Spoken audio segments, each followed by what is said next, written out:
الحمد لله نحمده ونستعينه ونستغفره ونعوذ بالله من شرور أنفسنا ومن سيئات أعمالنا من يهده الله فلا مضل له ومن يضلله فلا هادي له ونشهد أن لا إله إلا الله ونشهد أن محمدا عبده ورسوله أما بعد فأعوذ بالله من الشيطان الرجيم بسم الله الرحمن الرحيم إن الله هو الرزاق ذو القوة المتين صدق الله العظيم.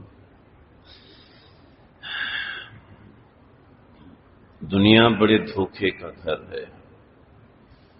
یہاں ہر انسان بالکل انپریڈکٹیبل ہے. ایک آدمی سے آپ ایک توقع لگاتے ہیں، وہ اس توقع پہ پورا نہیں اتر سکتا. بعض دفعہ ہو جاتا ہے لیکن ہر بار ایسا نہیں ہو سکتا. عرفت ربی بفسق العظائم، حضرت علی فرماتے ہیں میں نے اپنے پروردگار کو پہچانا ہے ارادوں کے ٹوٹنے سے. فلی پلانڈ ہوتا ہے انسان مگر پھر بھی اپنے منصوبے سے ہٹ جاتا ہے، اس لیے کہ اس دنیا کی گھڑی اور اس دنیا کا ترازو اللہ نے اپنے ہاتھ میں رکھا ہے، انسان کے ہاتھ میں نہیں ہے. انسان اس معاملے میں لاچار ہے اور بے بس ہے.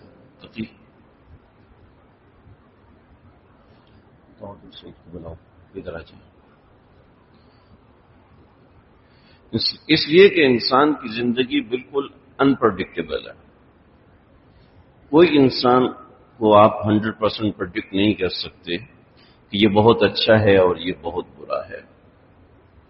حضرت موسیٰ علیہ السلام کو اللہ نے سبق یہی پڑھایا.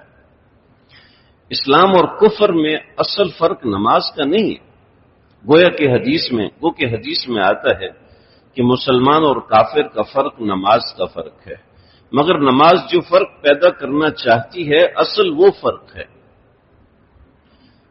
کہ بین الاسلام والکفر، ایمان اور کفر کے درمیان جو فرق ہے وہ نماز ہے.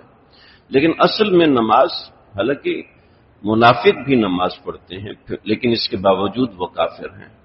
مذبذبین بین ذلک لا الہ الا ولا الہ الا، وہ وَإِذَا قَامُوا إِلَى الصَّلَاةِ قَامُوا كُسَالَىٰ، نماز میں کھڑے ہوتے ہیں تو بڑے سست روی کے ساتھ کھڑے ہوتے ہیں. تو منافق بھی نماز پڑھتا ہے مگر فرق کیا ہے؟ فرق اندر کا ہے. اسلام آپ کا اندر بناتا ہے. بہت سے کافر ایسے ہوتے ہیں جو آپ کی نسبت بہت زیادہ ایماندار ہوتے ہیں، زبان کے پکے ہوتے ہیں، اپنے قول و فعل میں تضاد نہیں ہوتا، ظاہر اور باطن ایک ہوتا ہے، لیکن وہ کافر ہیں. اس لیے کہ مسلمان اندر سے کچھ اور یقین رکھتا ہے، کافر اندر سے کچھ اور یقین رکھتا ہے. ہمارا مسلمانوں کا اللہ پر یقین ہے مگر ہم مسلمانوں کا اللہ پر اعتماد ختم ہوتا جا رہا ہے. یقین ہم پورا رکھتے کہ رزاق اللہ ہے، ان اللہ هو الرزاق ذو القوة المتین، یقین ہمارا،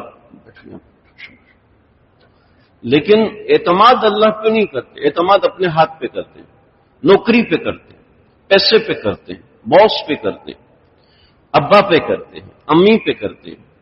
اعتماد اللہ کی ذات پر ہونا چاہیے. اعتماد کا نام ہے رب، یقین کا نام ہے الہ. دونوں کا فرق ہے، کئی دفعہ سمجھا چکا ہوں، آج کوشش کرتا ہوں عرض کروں ان باتوں کو. تو یہ بات سمجھیے کہ مسلمان اور کافر کا جو فرق ہے وہ کافر اور مسلمان کا فرق اندر کا ہوتا ہے.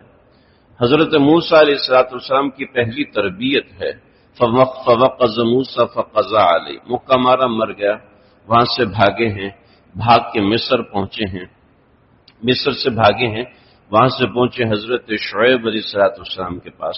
10 سال ان کی بکریاں چرائیں، حضرت شعیب کی صحبت میں رہے. وہ کہ اختلاف ہے، حضرت شعیب کی صحبت میں رہے، ان کی بیٹی سے شادی ہوئی، شادی ہونے کے بعد واپس جا رہے ہیں اور واپس جاتے ہوئے راستے میں اللہ رب العزت نے ایک جلوہ دکھایا کوہ طور کے اوپر، ایک جلوہ دکھایا، اور حضرت موسیٰ علیہ السلام سردی کا موسم ہے وہاں پہنچے ہیں، اور جا کے دیکھنے کے بعد ڈائریکٹ اس آگ میں سے ایک جلتا ہوا شعلہ ہے، اور ایک درخت پہ آگ لگی ہوئی ہے مگر ٹہنیاں ہیں کہ جل نہیں رہی، تنا ہے کہ گل نہیں رہا، اور آگ ہے کہ اس میں ہیٹ نہیں ہے، اس میں شعلہ ہے مگر حدت اور گرمی نہیں ہے، اور اس کے سامنے کھڑے ہیں، اور پھر اس آگ میں سے آواز آتی ہے کہ وَمَا تِلْكَ بِيَمِينِكَ يَا موسیٰ، موسیٰ تیرے ہاتھ میں کیا ہے؟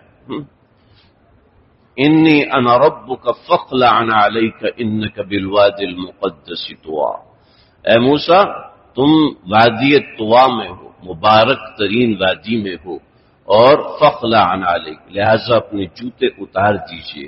حضرت موسیٰ نے جھٹ اپنے جوتے اتارے۔ یہ آپ کون ہیں؟ اننی انا اللہ، میں اللہ ہوں، اننی انا اللہ، میں اللہ ہوں۔ الوہیت سے ہے اللہ، اور رب اور چیز ہوتا ہے، رب یربی تربیب یہ اور ہوتا ہے، اور الہ یہ اور ہوتا ہے۔ ہم تو الحمدللہ رب العالمین جو قرآن کی اعظم آیت ہے کہ اس میں الہ اور رب دونوں کا ذکر ہے، دونوں کا ذکر۔ اللہ لا الہ الا هو الحی القیوم لا تأخذہ سنۃ ولا نوم، ساری الوہیت کی نشانیاں آیت الکرسی میں بیان کی کہ اس میں الوہیت ہے، مگر الحمدللہ رب العالمین میں الوہیت بھی ہے اور ربوبیت بھی ہے۔ الوہیت کا مطلب ہے کہ آپ کس کو سجدہ کرتے ہیں، اور ربوبیت کا مطلب ہے کہ آپ اپنی ضروریات کس سے پوری کرتے ہیں، کہ رب کی صفت اللہ نے ایک چھوٹا سا، الوہیت کا کوئی حصہ اللہ نے کسی دوسرے کو نہیں دیا۔ اگر کسی کا نام ہے تو عبداللہ ہو سکتا ہے، اللہ نہیں ہو سکتا، لیکن والدین کے لیے کما ربیانی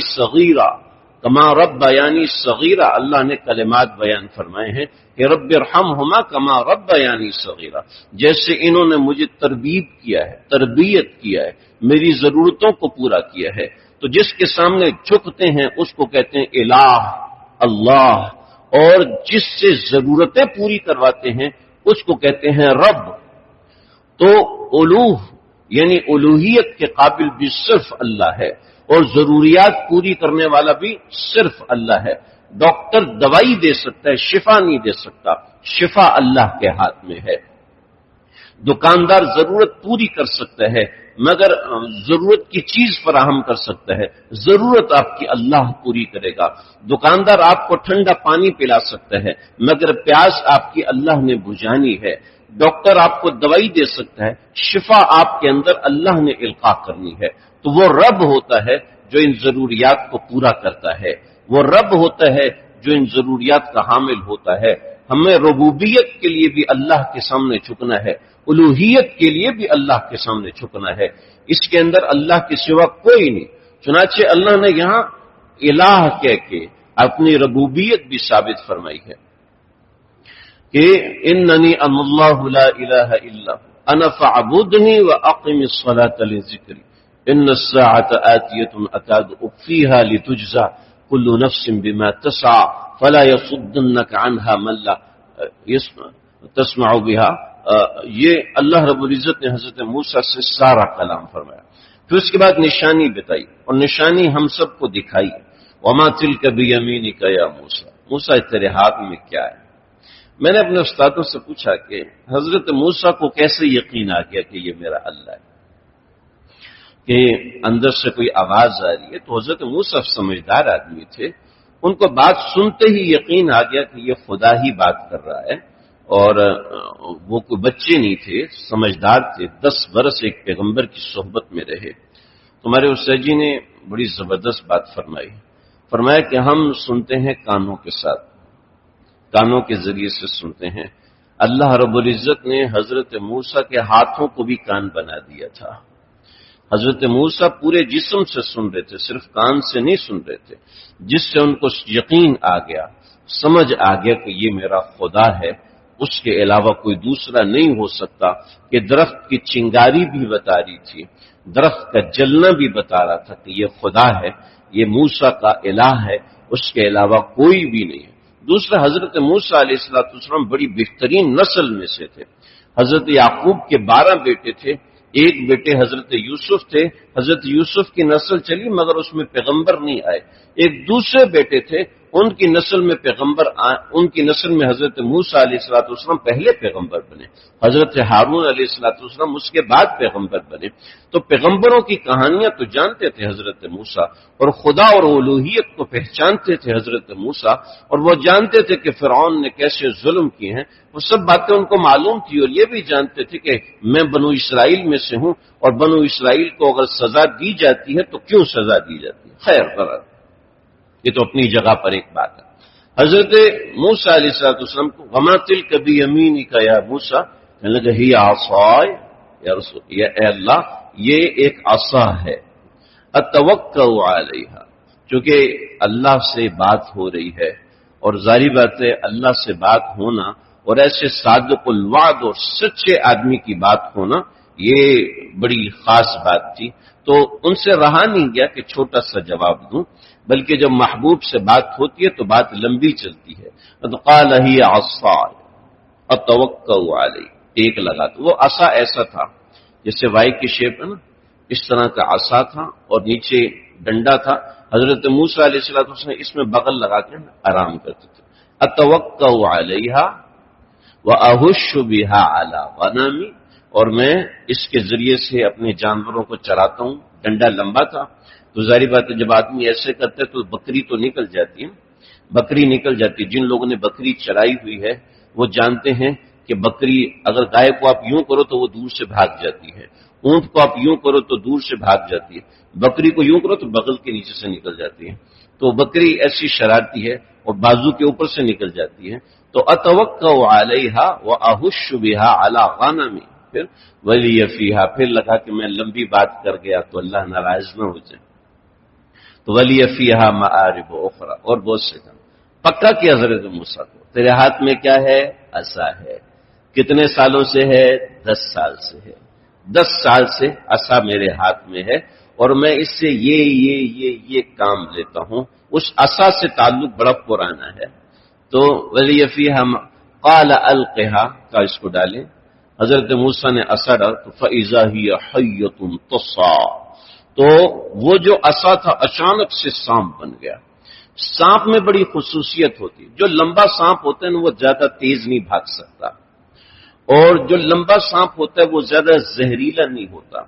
جو چھوٹا سانپ ہوتا ہے وہ تیز بھاگتا ہے اور اس کا زہر بہت زیادہ ہوتا ہے. جو لمبے سانپ ہوتے ہیں وہ مٹی شٹی کھا کے گزارا کرتے ہیں، مگر جو چھوٹے سانپ ہوتے ہیں ان میں بنتا ان کے گلینڈ کا زہر بڑا مہلک ہوتا ہے، 1-2 منٹ میں بندہ مر جاتا ہے. تو القھا یا موسیٰ فاذا ہی حیۃ تسعی، حیہ وہ سانپ ہے جو لمبا بھی ہے اور تیز بھی ہے، جو لمبا بھی ہے اور زہریلا بھی ہے. یعنی ایک ہی وقت میں اس میں چھوٹے سانپ کی خصوصیت بھی ہے، اژدہا کی خصوصیت بھی ہے. حیۃ تسعی فاذا ہی ثعبان مبین، وہ اژدہا بن گیا. اب اژدہا بندے کھاتا ہے، اژدہا خرگوش کھاتا ہے، ہرن کھاتا ہے، وہ ڈستا نہیں، وہ ڈس نہیں سکتا. مگر وہ حیہ بھی ہے اور ثعبان مبین بھی ہے کہ ایک ہی وقت میں وہ ڈسنے والا بھی ہے، شیشناک بھی ہے، اور ایک وقت میں وہ اژدہا بھی ہے. اور وہ ایسا سانپ ہے جو چیزیں کھاتا ہے، مٹی کھاتا ہے، پودے کھاتا ہے، جانور کھاتا ہے. حیۃ تسعی. تو حضرت وہ جو اس کا وائے تھا، یہ پورا وائے تھا، اس کے 2 جبڑے بن گئے اور اتنا بڑا. حضرت موسیٰ نے دیکھا تو بھاگے پیچھے. جب بھاگے اور پیچھے دیکھا نہیں، پیچھے مڑ کے نہیں دیکھا، تو یہاں سمجھا دیا کہ انسان میں بشری تقاضے ہوتے ہیں، بھلے سے وہ پیغمبر کیوں نہ ہو جائے. بشری تقاضے کے تحت اس کو پیاس بھی لگے گی، بشری تقاضے کے تحت بھوک بھی لگے گی، اور دیگر بشری ضروریات بھی جو عام انسان کے ساتھ لگی ہوتی ہیں، یعنی ڈر ہونا، خوف ہونا، وہ سب اس کے ساتھ ہوگا. فاذا ہی حیۃ تسعی، یہ سانپ بن کے حضرت موسیٰ وہاں سے بھاگے. جب ہوئے تو قال موسیٰ لا تخف، اے موسیٰ ڈر نہیں، اس کو پکڑ، دوبارہ اس کو پکڑو. حضرت موسیٰ علیہ السلام نے اپنے ہاتھ پہ کپڑا چڑھایا تو پکڑنے لگے. تو آپ موسیٰ ڈرو نہیں، اس کو پکڑو. جیسے اس کے منہ میں ہاتھ ڈالو تو دوبارہ وہ عصا بن گیا۔ اوہو، پھر کیا سمجھایا؟ سب سے پہلا سبق مسلمان ہونے کے ناطے یہ سمجھایا کہ اللہ چاہے تو لکڑی کو سانپ بنائے اور اللہ چاہے تو سانپ کو لکڑی بنا دے، یہ اس کی مرضی ہے۔ اللہ چاہے تو اس دیوار میں آپ کی روزی ڈال دے، اللہ چاہے تو روپے سے روزی نکال دیں، اللہ چاہے تو پانی میں پیاس کا بجھانا رکھیں اور اللہ چاہے تو پانی میں پیاس کو بجھانے کی طاقت ختم کر دیں، اللہ چاہے تو دوائی میں شفا ڈالیں اور اللہ چاہے تو دوائی سے شفا نکال لیں۔ سمجھتے پیسہ ہے تو سب کچھ ہے، اللہ چاہے تو پیسے سے سب کچھ نکال لیں۔ کتنے بڑے بلینائرز ہیں جن کے پاس کروڑوں کے حساب سے پیسہ ہے، دنیا کی ہر گاڑی کا ہر ماڈل ان کے پاس موجود ہے، مگر پھر بھی وہ بے چین، پریشانی کی زندگی میں، تکلیف کی زندگی میں۔ دنیا جانتی ہے کہ کتنے بڑے بڑے چیئرمین، ہونڈائی کے چیئرمین نے خودکشی کی، اور کیسی دنیا کی بڑی بڑی گاڑیوں کے چیئرمین خودکشی کر لی۔ بے چینی کی زندگی، تکلیف کی زندگی، مایوسی کی زندگی، پریشانی کی دوائی کھاتے ہیں، شفا نہیں۔ کروڑوں روپیہ اکاؤنٹ میں ہیں، مگر کھانا کیا ہے؟ صرف ابلا ہوا چاول، مرچ اور نمک چکھ ہی نہیں سکتے۔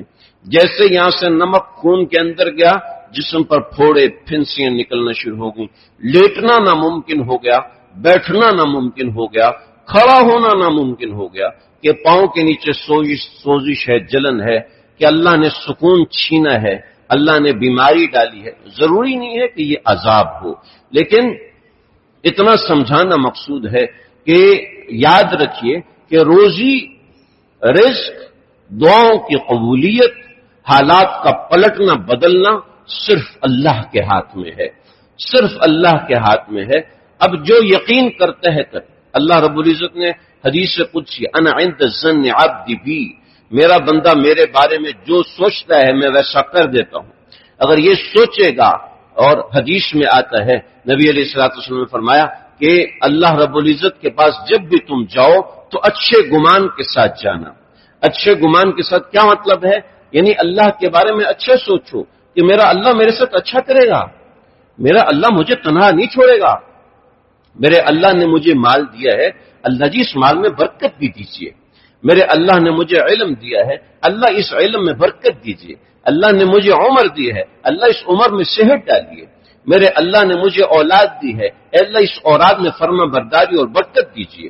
اللہ رب العزت سے ہمارا تعلق ختم ہو چکا ہے، یا تو کسی گناہ کی وجہ سے، یا موبائل فون کی وجہ سے، یا کسی اور کام کی وجہ سے غفلتیں ایسی ہوتی جا رہی ہیں کہ ہمیں اللہ کا دھیان نہیں آتا۔ اللہ نے تو 5 مرتبہ اپنا دھیان کرنا فرض کیا، اور اس کے بعد بڑے فضائل بتائے، تہجد کے فضائل بتائے کہ یہ پڑھو گے تو یہ ملے گا، کیونکہ انسان تو لالچی ہے نا، انسان کے مزاج میں لالچ ہے۔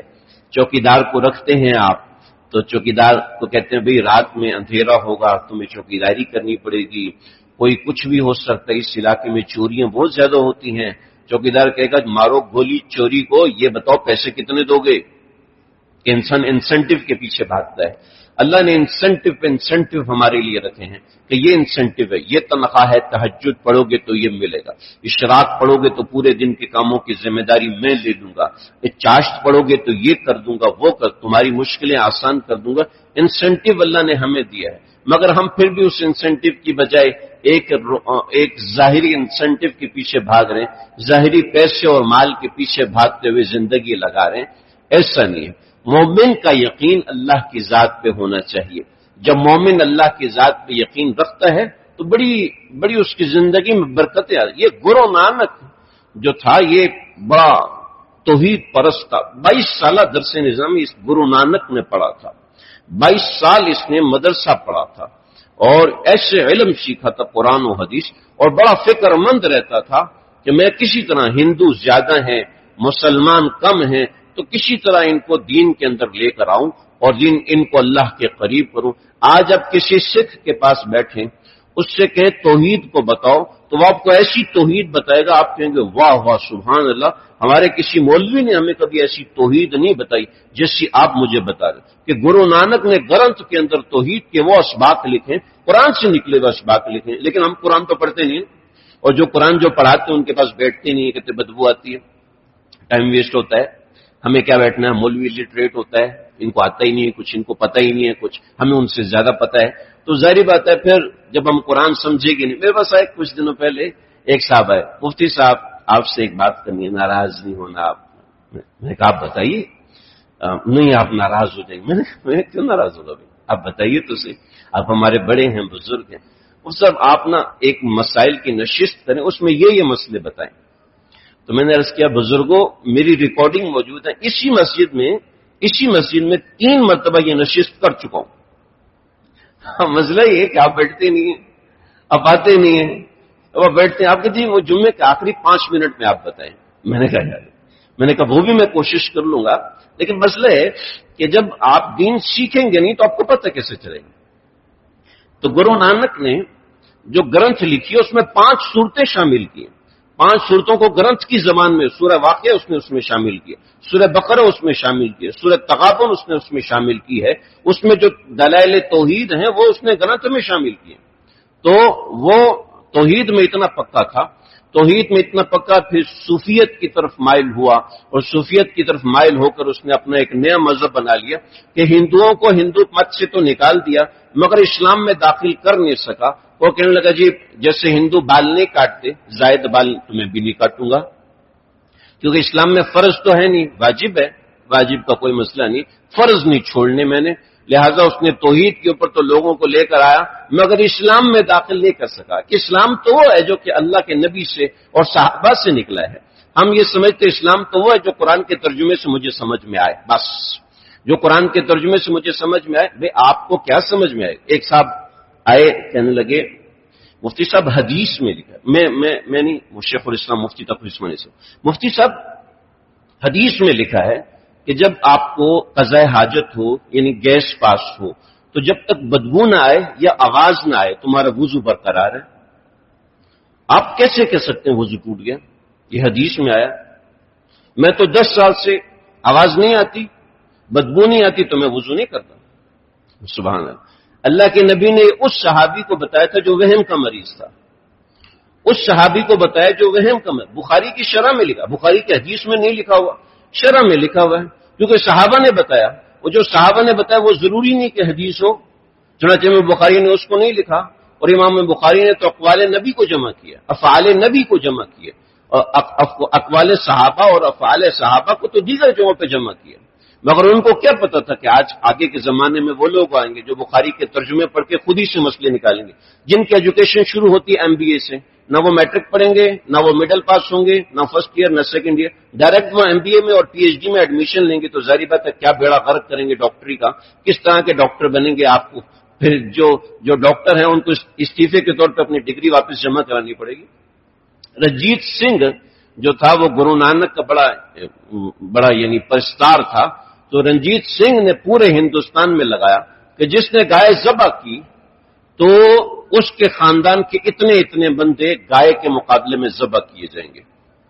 تو ایک شخص تھا، اس نے ایک بڑا خاص قسم، بہت سر پھیرا قسم کا آدمی تھا، اس نے گائے ذبح کی اور گائے ذبح کر کے رشوت کے طور پہ سب کو گوشت کھلایا، مگر ایک بنیا تھا، ہندو بنیا، اس کو بڑا غصہ ہے کہ ہمارے خدا کو اس نے ذبح کیا ہے، تو اس نے کہا میں رنجیت سنگھ کو شکایت لگاؤں گا۔ کہنے لگے ٹھیک ہے تم شکایت لگانا، میں نے تو مر جانا ہے، رنجیت سنگھ تو چھوڑتا نہیں، تم میرے ساتھ چلو، میرا خزانہ وہاں پر دفن ہے وہ تم لے لو۔ وہاں لے کے گیا، اس کی گردن اڑا دی۔ اب اس کی لاش کو دفنانے کے لیے کہیں لے کے جانے لگا تو پہرا لگا تھا، بندہ آیا، اس نے اس کو تراشی لی، پکڑ لیا، رنجیت سنگھ کے پاس لے گیا۔ اب رنجیت سنگھ کا اصول تھا جو بندہ سچ بولتا تھا اس کو کچھ نہیں کہتا تھا۔ تو رنجیت سنگھ نے پوچھا بھی کیا ہوا؟ کہنے لگے جی میں نے گائے ذبح کر لی۔ اب گائے ذبح کی ہے تو مسئلہ ہوا، اس نے کہا میں بتاؤں گا رنجیت سنگھ کو، میں اس کو بہانہ بنا کے جنگل لے کے گیا، میں نے اس کو قتل کر دیا، آگے آپ کی مرضی۔ اس نے کہا سچ بولا ہے تم نے، لہذا چھوڑتا ہوں، دوبارہ نہ کرنا۔ اگلے سال قربانی میں اس نے 2 گائے ذبح کر دی۔ جب 2 گائے ذبح کی تو رنجیت سنگھ نے بلایا کہ بھی کیا مسئلہ ہے، تو نے دوبارہ گائے ذبح کر دی؟ کہنے لگا جی مذہبی جنون سوار تھا، عید کا موقع تھا تو بس رہا نہیں گیا، اس بار مجھے معاف کر دیں، اس بار مجھے معاف کر دیں، اگلی دفعہ یہ غلطی دوبارہ کبھی نہیں ہوگی۔ اس نے کہا چلو ٹھیک ہے، تو نے سچ بولا تھا پچھلی دفعہ، ابھی بھی تو نے سچ بولا ہے تو چھوڑ دو۔ اس سے اگلے سال 4 گائے ذبح کی۔ رنجیت سنگھ نے کہا دیکھو اس کو میرے پاس نہیں لے کے آنا، صبح ہوتے اس کو پھانسی چڑھاؤ، صبح ہوتی ہے اس کے پھانسی کی مجھے اطلاع ملنی چاہیے اور کچھ بھی نہیں۔ کہا ٹھیک ہے جی۔ اب اس کو جیل میں ڈالا، جیل میں ڈالا، رات کو اللہ کا کرنا ایسا ہوا کہ رنجیت سنگھ کے ہاں پہلی مرتبہ بیٹا پیدا ہو گیا۔ اب بادشاہ کے ہاں پہلی مرتبہ بیٹا پیدا ہو تو ملکہ عالیہ نے رنجیت سنگھ کو بلایا، ادھر آؤ۔ بولا جی کیا ہوا؟ جو اللہ سے ڈرتے بیویوں سے تو ویسے ہی ڈرتے ہیں، ڈرتے تو سارے ہیں۔ تو کہنے لگے کہ دیکھو اللہ نے ہمیں بیٹا دیا ہے اور بڑی بری بات ہے کہ ہماری جیلوں میں کوئی بندہ قید رہے، لہذا جتنے سب کو آزاد کرو۔ اب بیوی کے بعد کون ٹال سکتا ہے؟ سب کو آزاد کیا اور اس کو کہا تم میرے پاس آؤ۔ اس کو بلایا، کہا یہ تیسری مرتبہ تیرا اور میرا خدا ہمارا مقابلہ چل رہا ہے اور وہ ہمیشہ تجھے مجھ سے بچا لیتا ہے، لہذا اب تجھے اجازت ہے، تو نے جب گائے ذبح کرنی ہو میرے خزانے کو خط لکھنا، ہماری طرف سے پیسے دیے جائیں گے، یہاں سے گائے پیسے لے کے تم گائے ذبح کرو گے۔ ان اللہ هو الرزاق ذو القوۃ، ایسے سینکڑوں واقعات ہیں۔ ہم اللہ پر بھروسہ کرنے والے بنے، تھوڑا سا جب اللہ پہ بھروسہ کرتا ہے انسان تو اللہ اس کے لیے رستے کھولتے ہیں۔ اللہ سمجھنے کی توفیق عطا فرمائے۔